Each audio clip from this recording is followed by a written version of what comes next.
Si hay una idea que obsesionó a Joseph Ratzinger, el Papa Benedicto XVI, durante toda su vida fue esta: la unidad de los cristianos. Pues bien, en los próximos minutos vamos a meternos de lleno en la visión teológica que había detrás de esa búsqueda, una tarea que para él era sencillamente la más importante de todas.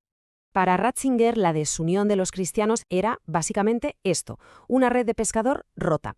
Y ojo que esta metáfora tan potente no es solo una frase bonita, es que es el marco de todo el problema teológico que él intentó resolver. La gran pregunta era, ¿cómo se puede remendar esa red? Venga, pues este va a ser nuestro mapa de ruta. Primero, la red rota. Luego, veremos por qué esto era un compromiso vital para él.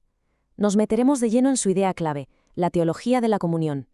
Veremos cómo se aplica en la práctica y al final nos haremos la pregunta del millón. ¿Qué futuro le espera a todo esto? Vale, pues vamos allá. Sección 1, la red rota. Para empezar, tenemos que entender bien la magnitud del desafío. A ver, vamos a aclarar un término que va a ser clave. Ecumenismo.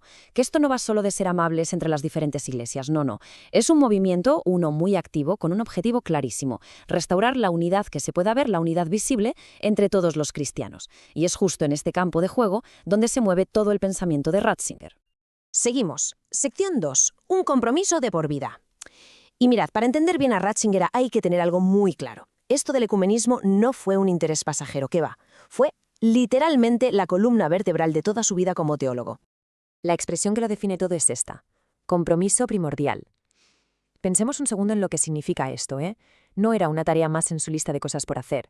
No, era la tarea, la fundamental. Esto ya nos da una idea de la seriedad tan increíble con la que se tomó este asunto. Y si miramos esta línea de tiempo, se ve clarísimo que su implicación fue constante. Empezó ya en los años 60 como un joven teólogo en el Concilio Vaticano II. Siguió en los 80, cuando ya era prefecto y publicaba obras clave. Y llegó hasta el momento mismo de ser elegido papa, que fue cuando lo declaró, de nuevo, una tarea fundamental. Es como un hilo de oro que va recorriendo toda su biografía, de principio a fin. Entramos en la sección 3, la teología de la comunión. Y aquí, atentos, porque llegamos al corazón de su pensamiento. Si el compromiso era, digamos, la pasión que lo movía, la teología de la comunión era el motor intelectual, la maquinaria que lo impulsaba todo. Entonces, ¿cuál era la gran idea? Porque, como decíamos, esto no iba solo de llevarse bien, ni mucho menos. Detrás de todo había una visión teológica potentísima sobre qué es la Iglesia en su esencia. Y aquí la tenemos, la palabra mágica, koinonía, el término griego para comunión.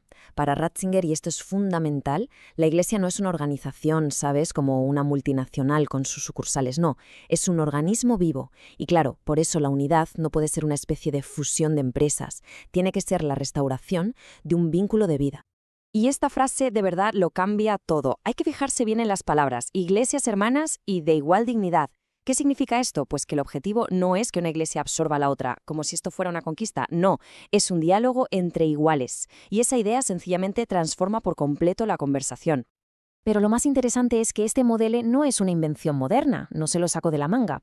Ratzinger miraba hacia atrás, a los primeros 1000 años del cristianismo, a esa época en la que las iglesias de Oriente y Occidente estaban conectadas, estaban unidas en lo esencial de la fe.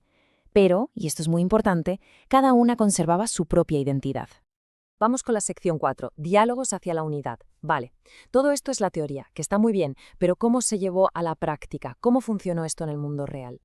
Bueno, pues su trabajo se centró principalmente en 3 grandes frentes de diálogo, con los ortodoxos, con los anglicanos y con los protestantes. Y como vamos a ver ahora, cada una de estas conversaciones tenía sus propios retos, sus propios nudos que desatar.